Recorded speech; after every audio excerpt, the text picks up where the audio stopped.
नमस्कार। मैं वृंदा भारद्वाज आज आपके सामने मुंशी प्रेमचंद द्वारा रचित कहानी गबन के बारे में बताने जा रही हूँ। इनके 40 भाग हम पहले ही सुन चुके हैं। आज एक काले से शुरू करते हैं। रतन पत्रों में जालपा को तो ढांढस देती ही रहती थी, पर अपने विषय में कुछ न लिखती थी। जो आप ही व्यथित हो रही हो, उस अपनी व्यथाओं की कथा क्या सुनाती। वही रतन, जिसने रुपयों की कभी कोई हैसियत ही न समझी, इस एक ही महीने में रोटियों को भी मोहताज हो गई थी। उसका वैवाहिक जीवन बहुत सुखी ना हो, पर उसे कभी किसी बात का अभाव ना था। मरेल घोड़े पर सवार होकर भी यात्रा पूरी हो सकती है, अगर सड़क अच्छी हो। नौकर चाकर, रुपए पैसे और भोजन आदि की सामग्री, साथ ही घोड़ा भी तेज हो तो पूछना ही क्या। रतन की दशा उसी सवार की सी थी। उसी सवार की भांति वह मंद गति से अपने जीवन की यात्रा कर रही थी। कभी कभी वह घोड़े पर झुंझलाती होगी। दूसरे सवारों को उड़े जाते देखकर उसकी भी इच्छा होती होगी कि मैं भी इसी तरह उड़ती जाऊं। लेकिन वह दुखी ना थी, अपने नसीबों को रोती ना थी। वह उस गाय की तरह थी जो एक पतली सी पगैया के बंधन में पड़कर अपनी नाच के भूसे खली में मगन रहती थी। सामने हरे हरे मैदान है, उसे सुगंधमय घासें लहरा रही हैं, पर वह पगड़िया तुड़ाकर कभी उधार नहीं जाती। उसके लिए इस पगिया और लोहे की जंजीर में कोई अंतर नहीं था। यौवन की, प्रेम की इतनी क्षुधा नहीं होती जितनी आत्म प्रदर्शन की। प्रेम की क्षुधा पीछे आती है। रतन को आत्म प्रदर्शन के सभी उपाय मिले हुए थे। उसकी युवती आत्मा अपने श्रृंगार और प्रदर्शन में मग्न थी। हंसी विनोद, सैर सपाटा, खाना पीना, यही उसका जीवन था, जैसा प्रयाग सभी मनुष्य को होता है। इससे गहरे जल में जाने की ना उसे इच्छा थी, ना प्रयोजन संपन्नता बहुत कुछ मानसिक व्यथाओं को शांत करती थी। उसके पास अपने दुखों को भुलाने के लिए कितने ही ढंग हैं। सिनेमा है, थिएटर है, देश भ्रमण है, ताश है, पालतू जानवर है, संगीत है, लेकिन विपन्नता को भुलाने का मनुष्य के पास कोई उपाय नहीं है, इसके सिवा कि वह रोए, अपने भाग्य को कोसे या संसार से विरक्त होकर आत्महत्या कर ले। रतन की तकदीर ने पलटा खाया था। सुख का स्वप्न भंग हो गया था और विफलता का कंकाल अब उसे खड़ा घूर रहा था। और यह सब हुआ अपने ही हाथों। पंडित जी उन प्राणियों में थे जिन्हें मौत की फिक्र नहीं होती। उन्हें किसी तरह यह भ्रम हो गया था कि दुर्बल स्वास्थ्य के मनुष्य अगर पथ्य और विचार से रहे तो बहुत दिनों तक जी सकते हैं। वह पथ्य और विचार की सीमा के बाहर कभी ना जाते। फिर मौत को उनसे क्या दुश्मनी थी जो खामखा उनके पीछे पड़ती। अपनी वसीयत लिख डालने का ख्याल उन्हें उस वक्त आया जब वह मरणासन हुए, लेकिन रतन वसीयत का नाम सुनते ही इतनी शोकातुर, इतनी भयभीत हुई कि पंडित जी ने उस वक्त टाला जाना ही उचित समझा। तब से फिर उन्हें इतना होश ही ना आया कि वसीयत लिखवाते। पंडित जी के देहावसान के बाद रतन का मन इतना विरक्त हो गया था कि उसे किसी बात का कोई सुध ही नहीं थी। यह वह अवसर था जब उसे विशेष रूप से सावधान रहना चाहिए था। इस भांति सतर्क रहना चाहिए था मानो दुश्मनों ने उसे घेर रखा हो। पर उसने सब कुछ मणिभूषण पर छोड़ दिया था। उसी मणिभूषण ने धीरे धीरे उसकी सारी संपत्ति का अपहरण कर ली। ऐसे ऐसे षड्यंत्र रचे कि सरल रत्न को कुछ पता ही ना चला। उसके कपट व्यवहार का आभास तक ना हुआ। फंदा जब खूब कस गया तो उसने एक दिन आकर कहा, आज बंगला खाली करना होगा, मैंने इसे बेच दिया है। रतन ने जरा तेज होकर कहा, मैंने तो तुमसे कहा था कि अभी बंगला न बेचूंगी। मणिभूषण ने विनय का आवरण उतार फेंका और त्योरी चढ़ाकर बोला, आप में बातें भूल जाने की बुरी आदत है। इसी कमरे में मैंने आपसे जिक्र किया था और आपने हामी भरी थी। जब मैंने बेच दिया तो आप ये स्वांग खड़ा करती हैं। बंगला आज खाली करना होगा और आपको मेरे साथ चलना होगा। मैं अभी यहीं रहना चाहती हूँ। मैं आपको यहाँ ना रहने दूंगा। मैं तुम्हारी लौंडी नहीं, अपनी रक्षा का भार मेरे ऊपर है। अपने कुल की मर्यादा रक्षा के लिए मैं आपको अपने साथ ले जाऊंगा। रतन ने होठ दबाकर कहा, मैं अपनी मर्यादा की रक्षा अपने आप कर सकती हूँ, तुम्हारी मदद की जरूरत नहीं है। मेरी मर्जी के बगैर तुम यहाँ कोई चीज नहीं बेच सकते। मणिभूषण ने व्रत सा मारा, आपका इस घर पर और चाचा जी की संपत्ति पर कोई अधिकार नहीं है। वह मेरी संपत्ति है। आप मुझसे केवल गुजारे का सवाल कर सकती हैं। रतन ने विस्मित होकर कहा, तुम कुछ भांग तो नहीं खा के आ गए हो? मणिभूषण ने कठोर स्वर में कहा, मैं इतनी भांग नहीं खाता कि बैसिर पैर की बात करूंगा। आप तो पढ़ी लिखी हैं, एक बड़े वकील की धर्मपत्नी थी। कानून की तो बहुत सी बातें आप जानती ही होंगी। सम्मिलित परिवार में विधवा को अपने पुरुष की संपत्ति पर कोई अधिकार नहीं होता। चाचा जी और मेरे पिताजी में कभी अलगोचा नहीं हुआ। चाचा जी ने यहाँ थे, हम लोग इंदौर में थे, पर इससे यह सिद्ध नहीं होता कि हम में अलगोचा था। अगर चाचा जी अपनी संपत्ति आपको देना चाहते तो कोई वसीयत अवश्य लिख जाते, और यद्यपि वसीयत कानून के अनुसार कोई चीज न होती, पर हम उसका सम्मान करते। उसका कोई वसीयत न करना साबित कर रहा है कि वह कानून के साधारण व्यवहार में कोई बाधा न डालना चाहते थे। आज आपको बंगला खाली करना होगा। मोटर और अन्य वस्तुएं भी नीलाम कर दी जाएंगी। आपकी इच्छा हो तो मेरे साथ चलें या यहाँ रहें। यहाँ रहने के लिए आपको 10-11 रुपए का मकान काफी होगा। गुजारे के लिए 50 रुपए महीने का प्रबंध मैंने कर दिया है। लेना देना चुका देने के बाद इससे ज्यादा की गुंजाइश ही नहीं है। रतन ने कोई जवाब न दिया। कुछ देर वह हदबुद्धि सी बैठी रही, फिर मोटर मंगाई और सारे दिन वकीलों के पास दौड़ती फिरी। पंडित जी के कितने ही वकील मित्र थे, सभी ने उसका वृतांत सुनकर खेद प्रकट किया और वकील साहब की वसीयत न लिख जाने पर हैरत करते रहे। अब उसके लिए एक ही उपाय था, वह यह कि वह सिद्ध करने की चेष्टा करे कि वकील साहब और उसके भाई में अलगही हो गई थी। अगर यह सिद्ध हो गया, और सिद्ध हो जाना बिल्कुल आसान था, तो रतन उस संपत्ति की स्वामिनी हो जाएगी। अगर वह सिद्ध ना कर सकी तो उसका कोई चारा न था। अभागिनी रतन लौट आई। उसने निश्चय किया, जो कुछ मेरा नहीं है उसे लेने के लिए मैं झूठ का आश्रय ना लूंगी, किसी तरह नहीं। मगर ऐसा कानून बनाया किसने? क्या स्त्री इतनी नीच, इतनी तुच्छ, इतनी नगण्य है? क्यों? दिन भर रतन चिंता में डूबी रही, मौन बैठी रही। इतने दिनों पर वह अपने को इस घर की स्वामिनी समझती रही। कितनी बड़ी भूल की थी। पति के जीवन में जो लोग उसका मुंह ताकते थे, वे आज उसे भाग्य के विधाता हो गए थे। यह घोर अपमान रतन जैसी माननीय स्त्री के लिए असहाय था। माना कमाई पंडित जी की थी, पर यह गांव तो उसी ने खरीदा था। इसमें से कई मकान तो उसके सामने ही बने। उसने एक एक क्षण के लिए भी ये ख्याल ना किया था कि एक दिन यह जायदाद मेरी जीविका का आधार होगी। इतनी भविष्य चिंता वह कर ही नहीं सकती थी। उसे इस जायदाद के खरीदने में, उसके संवारने और सजाने में वही आनंद आता था जो माता अपनी संतान को फलते फूलते देखने में कर पाती है। उसमें स्वार्थ का भाव न था, केवल अपनेपन का गर्व था। वही ममता थी, पर पति की आंखें बंद होते ही उसके पाले और गोद खिलाए बालक भी उसकी गोद से छीन गए। उसका उन पर कोई अधिकार नहीं था। अगर वह जानती कि एक दिन यह कठिन समस्या उसके सामने आएगी, तो वह चाहे रुपए को लुटा देती या दान कर देती, पर संपत्ति की कील अपनी छाती पर ना गड़ने देती। पंडित जी की ऐसी कौन सी बहुत बड़ी आमदनी थी? क्या गर्मियों में वह शिमले में ना जा सकती थी? क्या 2-4 और नौकर ना रख लेती? अगर वह गहने ही बनवाती तो एक एक मकान के मूल्य का एक एक गहना बनवा सकती थी।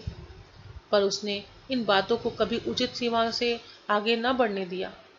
केवल यही स्वप्न देखने के लिए, यही स्वप्न, इसके सिवा और था ही क्या? जो कल उसका साथी थे, आज उसे आंख दिखाकर वह देख भी नहीं सकती। कितना महंगा था वह स्वप्न। हाँ, वह अनाथनी थी। कल तक दूसरों को भीख देती थी, आज उसे खुद भीख मांगनी पड़ेगी और कोई आश्रय ही नहीं है। पहले भी वह अनाथनी थी, केवल भ्रमवश ही अपने को स्वामिनी समझ रही थी। अब उस भ्रम का सहारा भी नहीं रहा था। सहसा विचारों में पलटा खाया। मैं क्यों अपने को अनाथनी समझ रही हूँ? क्यों दूसरों के द्वार पर भीख मांगू? संसार में लाखों ही स्त्रियां मेहनत मजदूरी करके जीवन का निर्वाह करती हैं। क्या मैं कोई काम नहीं कर सकती? मैं कपड़ा क्या नहीं सी सकती? इसी चीज की छोटी छोटी दुकान नहीं रख सकती? लड़के भी पढ़ा सकती हूँ। यही ना होगा, लोग हंसेंगे, मगर मुझे उन हंसी का क्या परवाह। वह मेरी हंसी नहीं है, अपने समाज की हंसी है।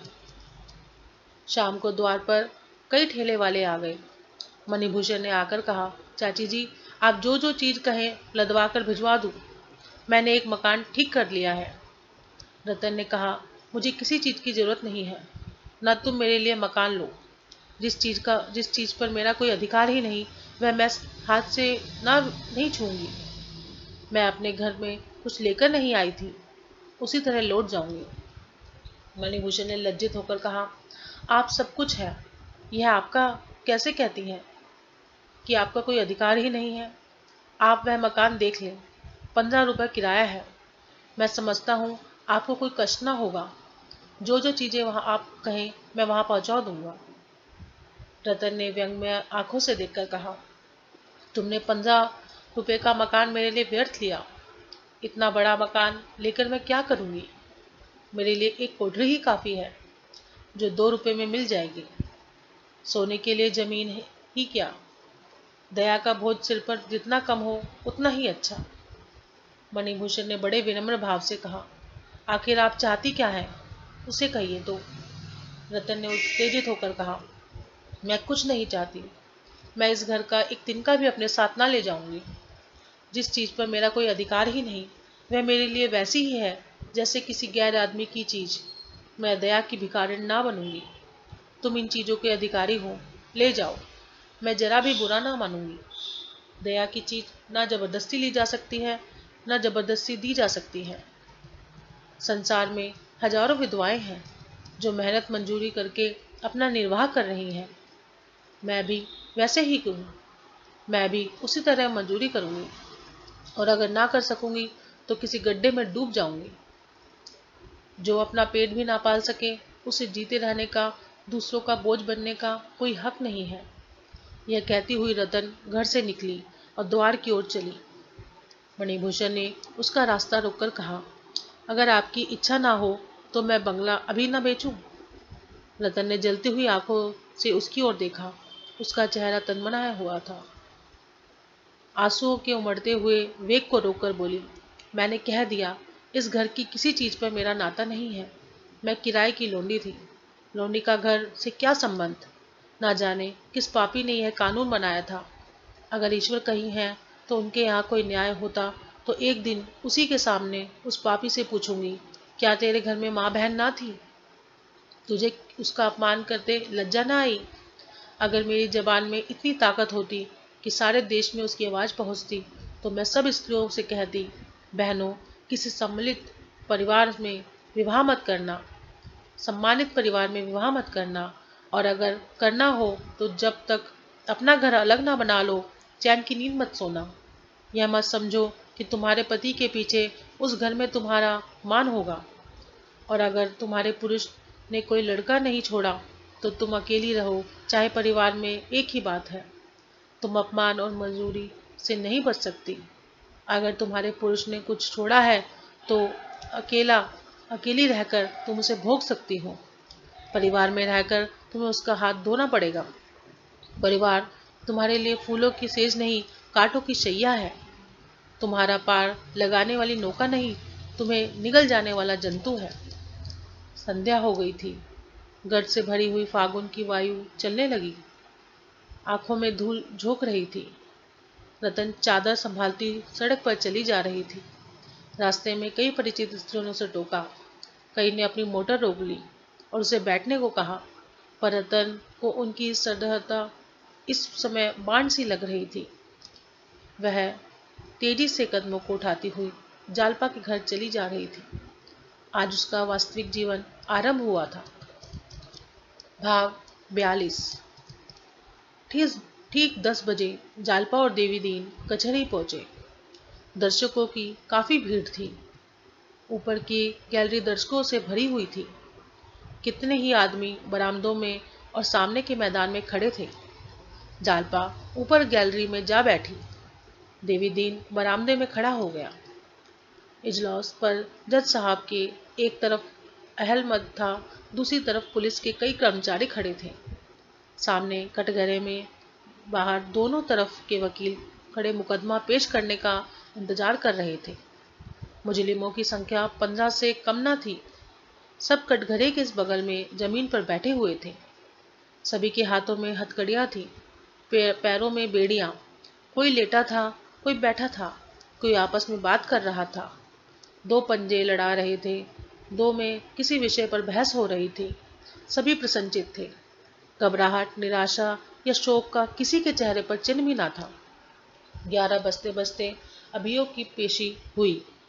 पहले पहले जब्ते की कुछ बातें हुई, फिर दो पुलिस की शहादत हुई। अंत में कोई 3 बजे रमानाथ गवाह के कटघरे में लाया गया। दर्शकों में सनसनी फैल गई। कोई तंबोली की दुकान से पान खाता हुआ भागा, किसी ने समाचार पत्र को मरोड़कर जेब में रखा और सब इजलास के कमरे में जा पहुंचे। जालपा भी संभलकर बारजे में खड़ी हो गई। वह चाहती थी कि एक बार रमा की आंखें उठ जाती तो वह उसे देख लेती, लेकिन रमा सिर झुकाया खड़ा था, मानो वह इधर उधर देखना से डरता हो। उसके चेहरे का रंग उड़ा हुआ था, कुछ सहमा हुआ, कुछ घबराया हुआ। इस तरह खड़ा था मानो उसे किसी ने बांधा रखा हो और भागने की कोई राह ही नहीं है। जालपा का कलेजा धक धक कर रहा था, मानो उसके भाग्य का निर्णय हो रहा हो। रमा का बयान शुरू हुआ। पहला ही वाक्य सुनकर जालपा सिहर उठी। दूसरे वाक्य ने उसकी त्योड़ियों पर बल चढ़ा दिया। तीसरे वाक्य ने उसके चेहरे का रंग फीका कर दिया और चौथा वाक्य सुनते ही एक लंबी सांस खींचकर पीछे रखी हुई कुर्सी पर टिक गई। मगर फिर दिल न माना। जंगले में झुककर फिर उधर कान लगा दिए। वही पुलिस की सिखाई हुई शहादत थी, जिसका आशय वह देवी दिन के मुंह से सुन चुकी थी। अदालत में सन्नाटा छाया हुआ था। जालपा ने कई बार खासा कि शायद जब भी रमा की आंख ऊपर उठ जाए, लेकिन रमा का सिर और भी झुका गया। मालूम नहीं उसने जालपा के खांसने की आवाज पहचानी या आत्मग्लानि का भाव उदय हो गया। उसका स्वर भी कुछ धीमा हो गया। एक महिला ने, जो जालपा के साथ बैठी हुई थी, नाक सिकोड़कर कहा, जी चाहता है इस दुष्ट को गोली मार दे। ऐसे ऐसे स्वार्थी भी इस देश में पड़े हुए हैं, जो नौकरी या थोड़े से धन के लोभ में निरपराधों के गले पर छुरी उधारने से भी नहीं हिचकते। जालपा ने कोई जवाब ना दिया। एक दूसरी महिला ने, जो आंखों पर ऐनक लगाए हुए थी, निराशा के भाव से कहा, इस अभागे देश का ईश्वर ही मालिक है। गवर्नरी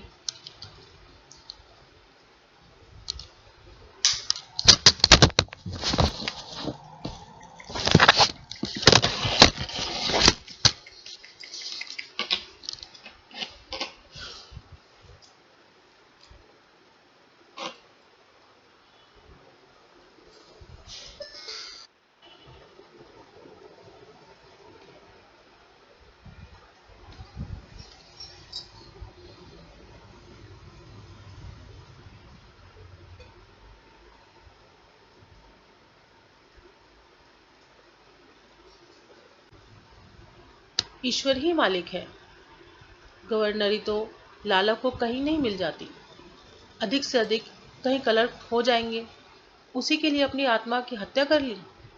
मालूम होता है कोई भूखमरा है, नीच आदमी कहीं का, पल्ले सिर का कमीना और छिछोरा है। तीसरी महिला ने ऐनक वाली देवी से मुस्कुराकर पूछा, आदमी फैशनेबल है, पढ़ा लिखा मालूम होता है, भला तुम इसे पा जाओ तो क्या करो। ऐनकबाज देवी ने उद्दंडता से कहा, नाक काट लूं, बस नकटा बनाकर छोड़ दूं। और जानती हो मैं क्या करूं? नहीं, शायद गोली मार दूंगी।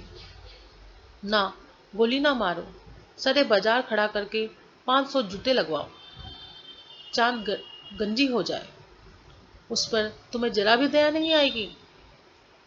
टाय, कुछ कम दया है। उसकी पूरी सजा तो यह है किसी ऊंची पहाड़ी पर ढकेल दिया जाए। अगर यह महाशय अमेरिका में होते तो मैं जिंदा जला दी जाती। एक वृद्धा ने इन युवतियों को तिरस्कार करके कहा, क्यों व्यर्थ में मुंह खराब करती हो? वह घृणा के योग्य नहीं, दया के योग्य है। देखती नहीं हो उसका चेहरा कैसा पीला हो गया है, जैसे कोई उसका गला दबाए हुए हो। अपनी माँ या बहन को देख लो तो जरूर रो पड़े। आदमी दिल का बुरा नहीं है, पुलिस ने धमकाकर उसे सिखा लिया है। मालूम होता है एक एक शब्द उसके हृदय को चीर चीर कर निकला है। ऐनक वाली महिला ने व्यंग किया, जब अपने पांव काटा चुभता है तब आह निकलती है। जालबा अब वह वहां न ठहर सकी, एक एक बात की चिंगारी की तरह उसके दिल पर गगोले डाल देती थी। ऐसा जी चाहता था कि इसी वक्त उठकर कह दूं कि यह महाशय बिल्कुल झूठ बोल रहे हैं, सरासर झूठ, और इसकी वक्त इसका सबूत मैं दे देती। वह इस आवेश को पूरे बल से दबाए हुए थी।